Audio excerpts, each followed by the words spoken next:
losing the war.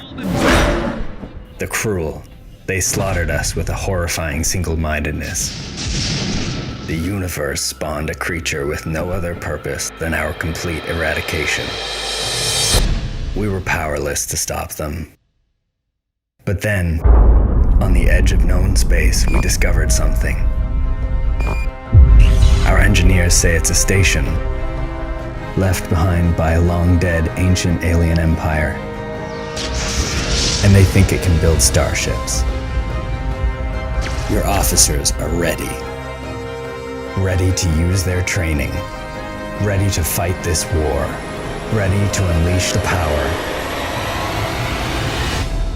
of Halcyon 6.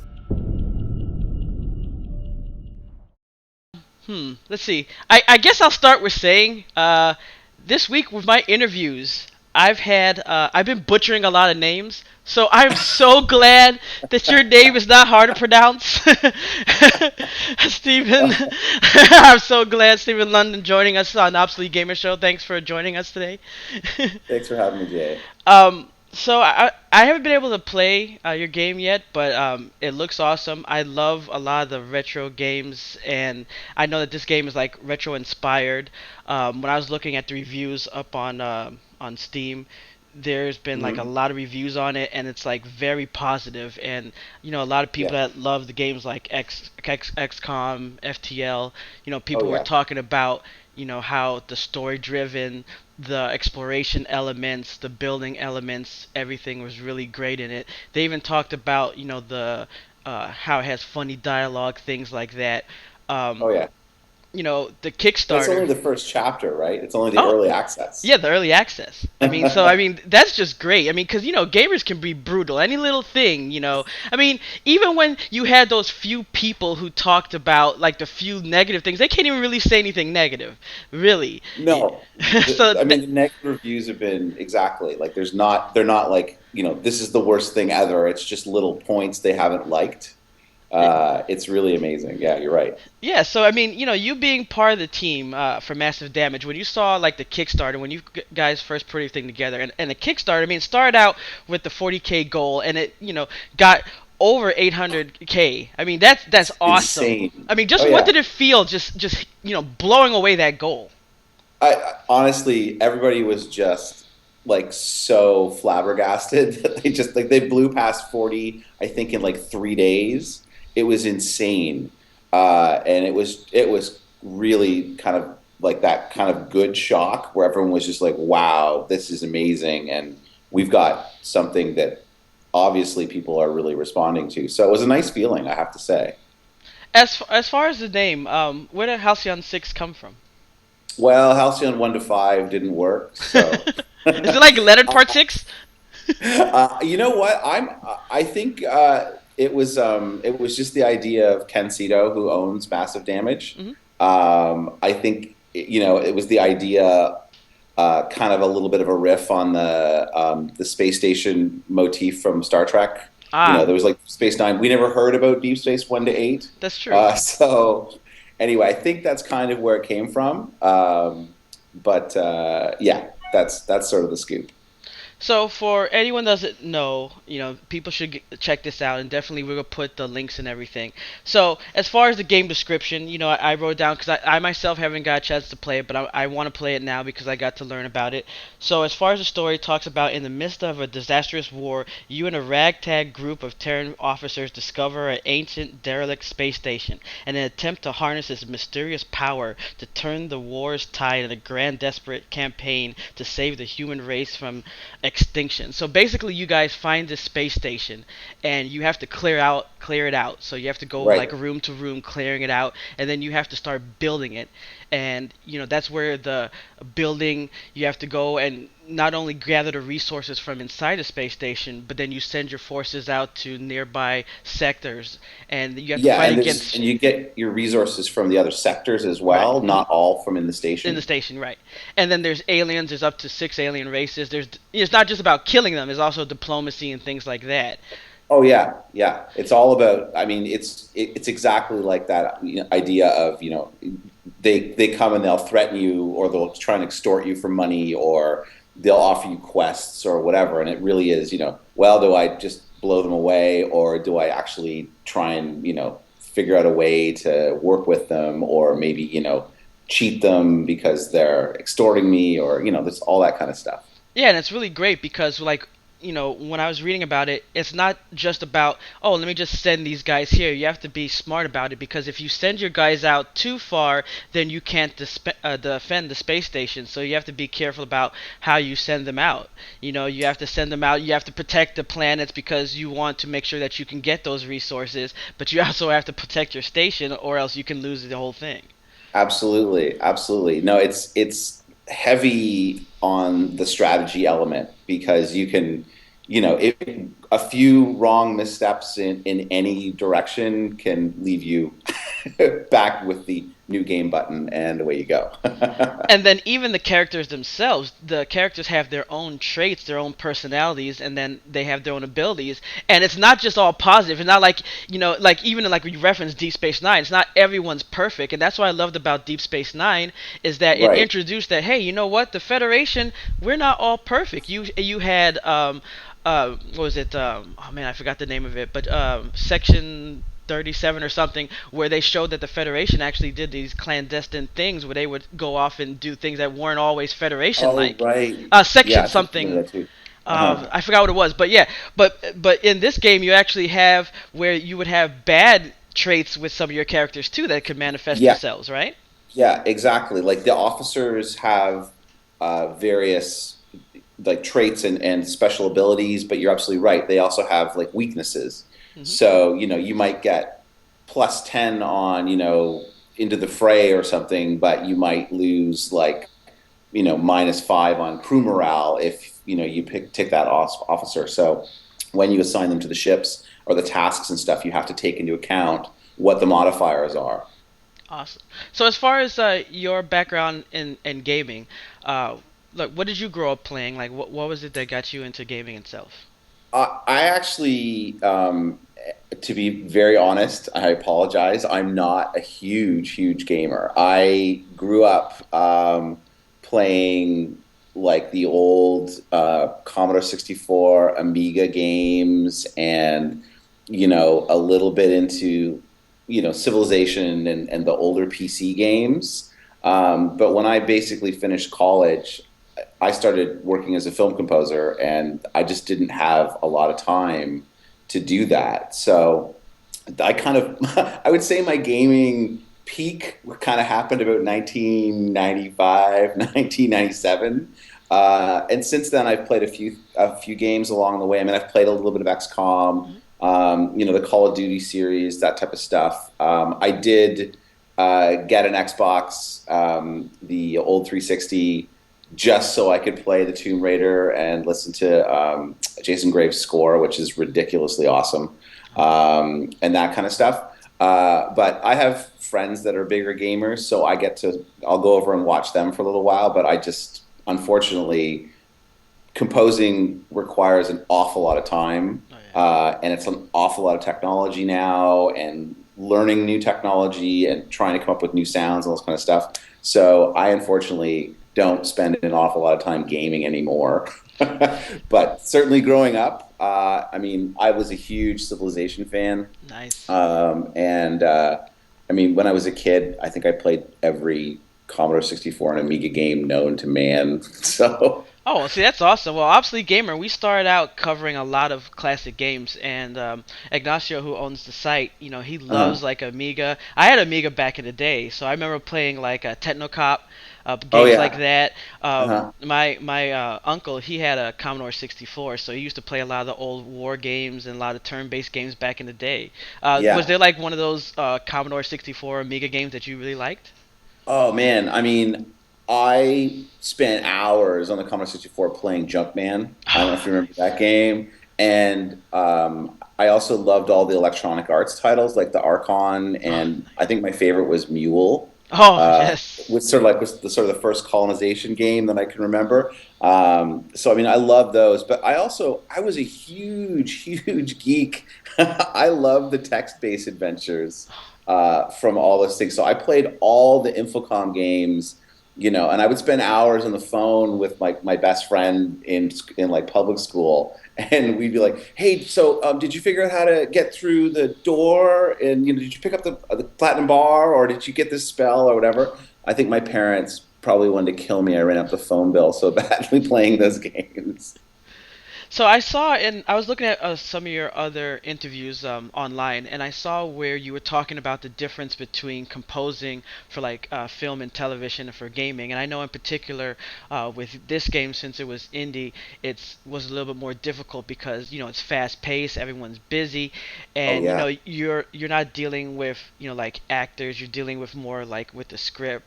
Can you yeah. just tell us a little bit, the difference? Because a lot of people don't understand even the differences between composing and then someone who's just playing like a music, like someone just writes a piece of music. Can you just explain what that is, the difference between Right. composing and then someone like a artist coming in and just singing a song for a Sure. film?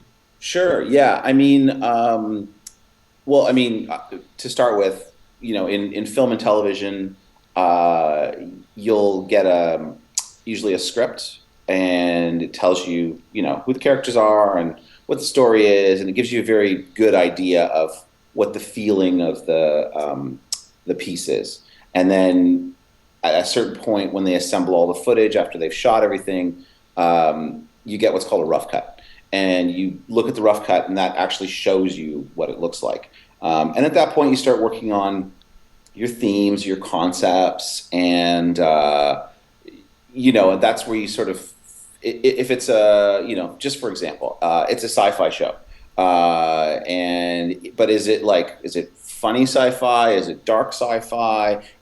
Is it like futuristic? So it's got to sound futuristic. Is it old school steampunk? So we want to make it sound, older, whatever. So you come up with all these ideas, and you have to base it off your sort of your feeling, and obviously you're talking with the director and the producer, the production team, and everybody gives you their input, what they would like to hear, and it's this big, huge kind of collaborative thing. And then eventually you get the locked picture, and you write the music under the picture. So you phrase around the dialogue, and he pulls a gun, so you phrase around that, and all this kind of stuff. So it's a extremely different process than video games, at least in terms of my, work on Halcyon 6. There's an indie video game. In Halcyon 6, I met with Peter McLaren and Ken Cito before the game had even really started being funded on Kickstarter.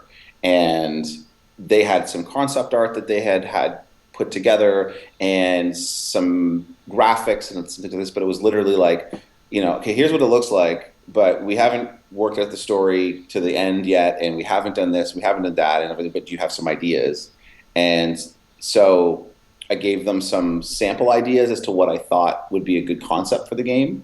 And they were like, "Oh yeah, I think this is going to sound really good, and we can try this and try this."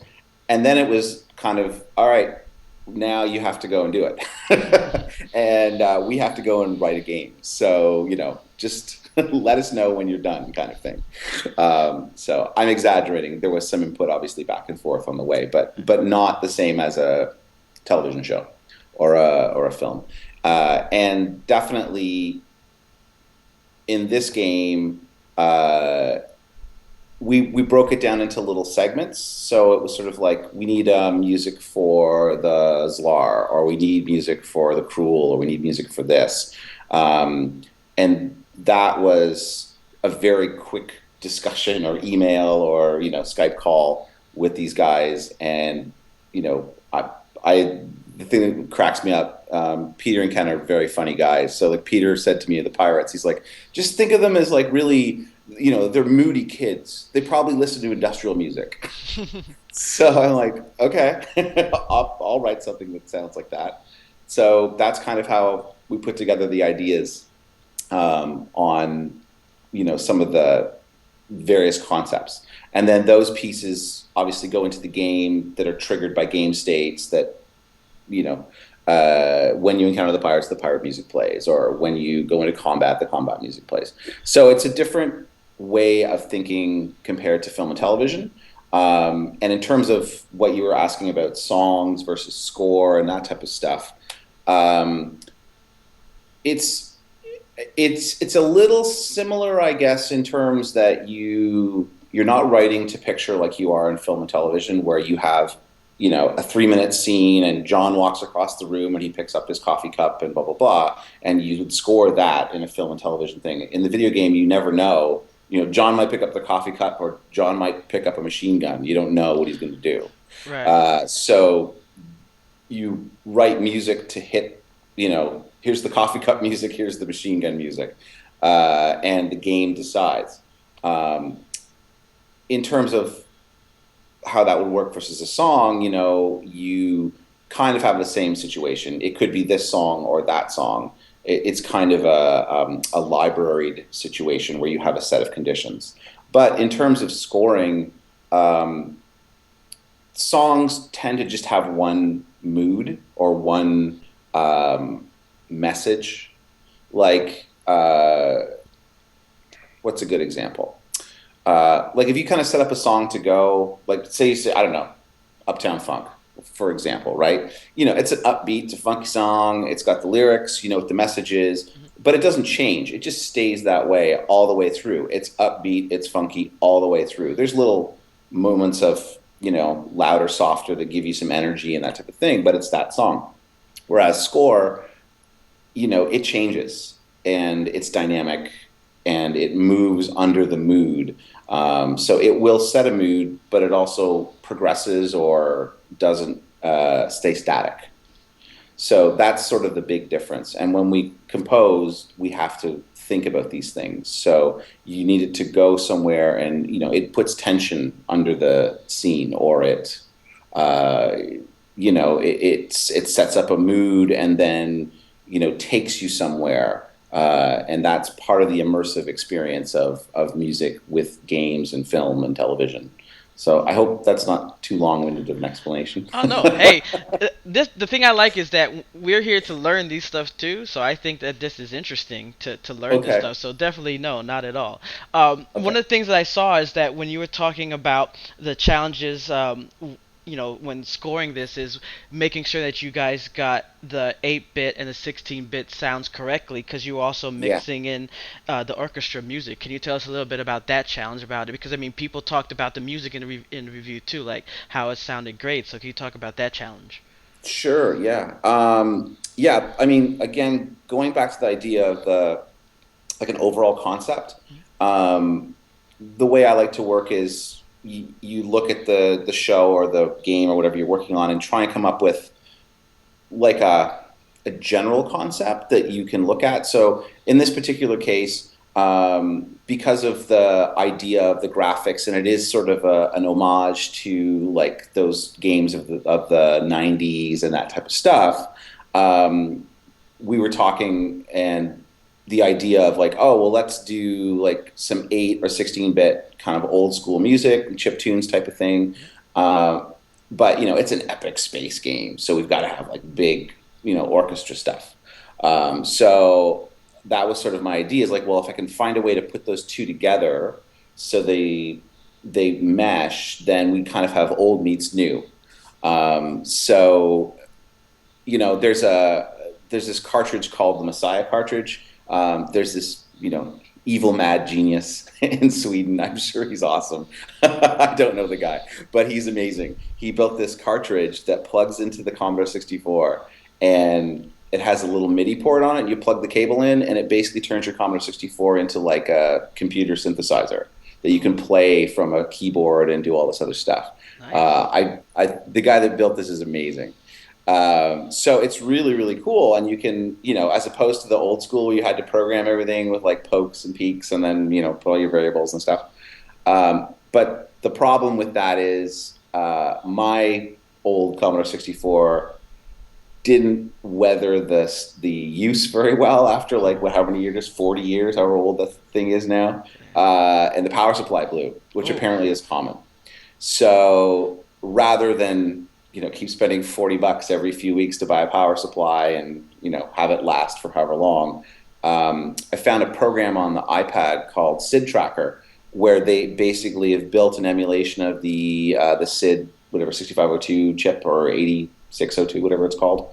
But it's the old SID chip, and it's like a Commodore 64 SID chip. So you can like tweak all your attack and decay and change your waveforms and do all that stuff. And then it's got the single filter and all the weird, quirks of the old SID chip and all that kind of stuff.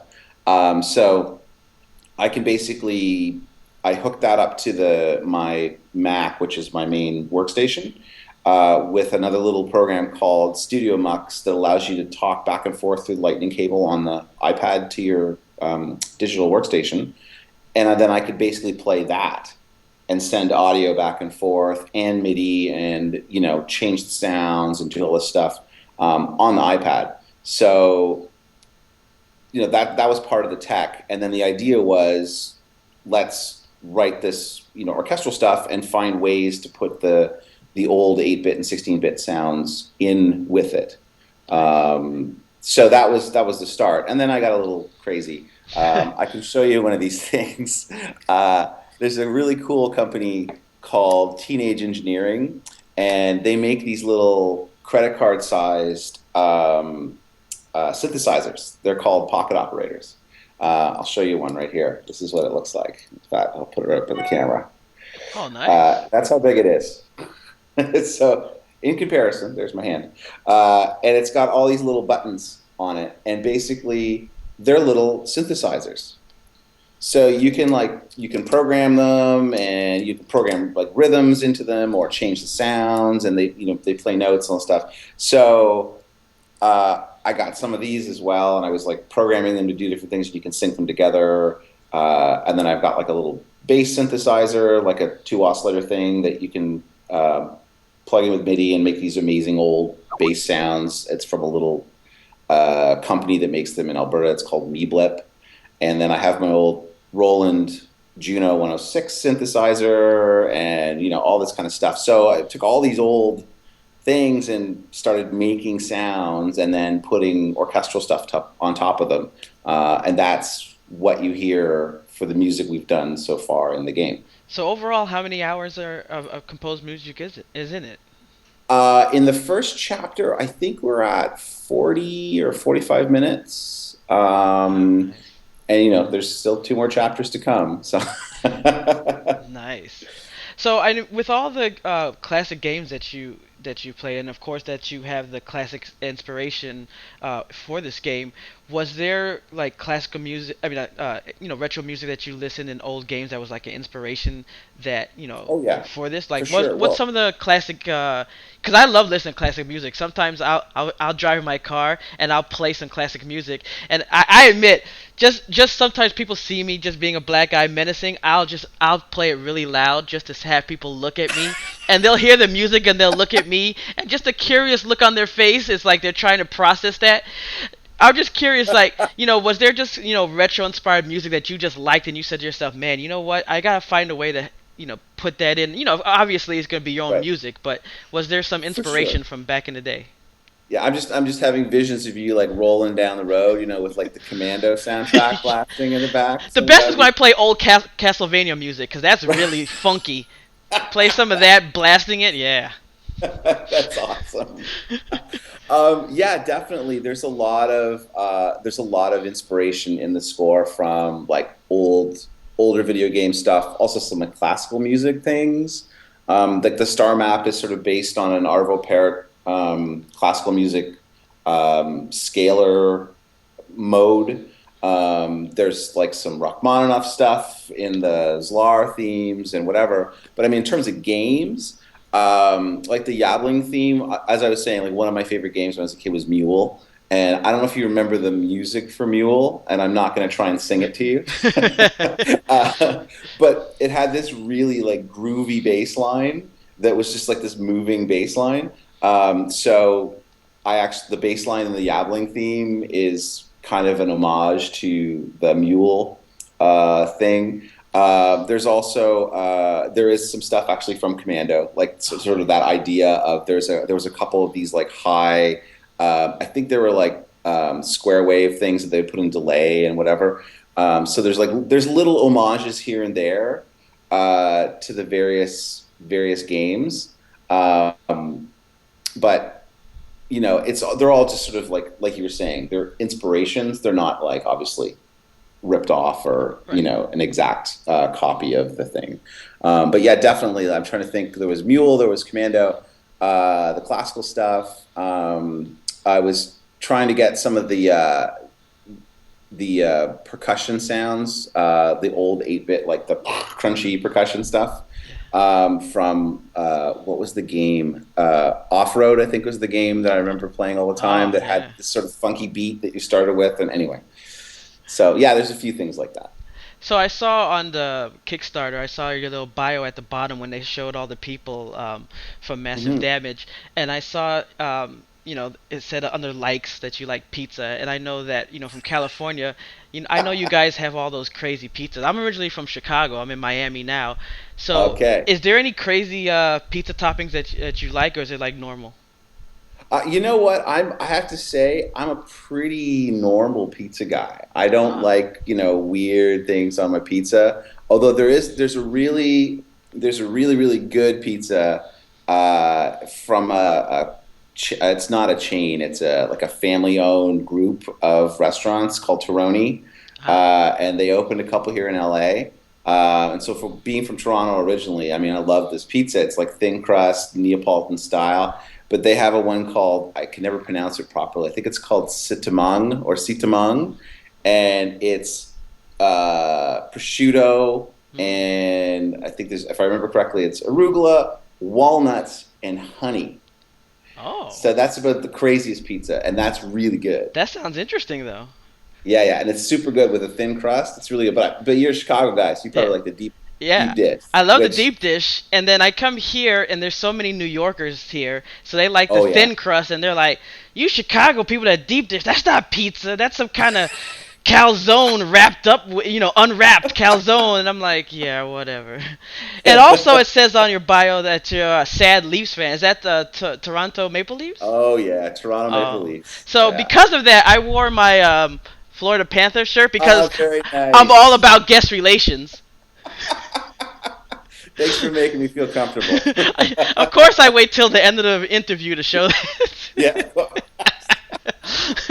that's right. Next year, man. Next year. Hey, we got blown out in the first round, so I mean. At least you made it to the first round. We are dead last. The only thing we get is first trade pick. But Halcyon 6 looks really good, and I really want to check it out, Thanks. and everyone else should as well. It's on Steam. It came out actually April 20th. It's on Steam Early Access, and I know Yeah, that on Kickstarter it said right now it's PC and Mac, right? yeah. PC and Mac only right now. And my understanding is they're aiming for the full release later in the year. But the early access is pretty complete as it is for the first chapter. You get a really good flavor of the game. They've got lots of other crazy stuff in store and fun stories and some new features and things like that. So yeah, it's pretty cool right now, but it's going to be even cooler in like the next half a year, 3/4 of a year. All right.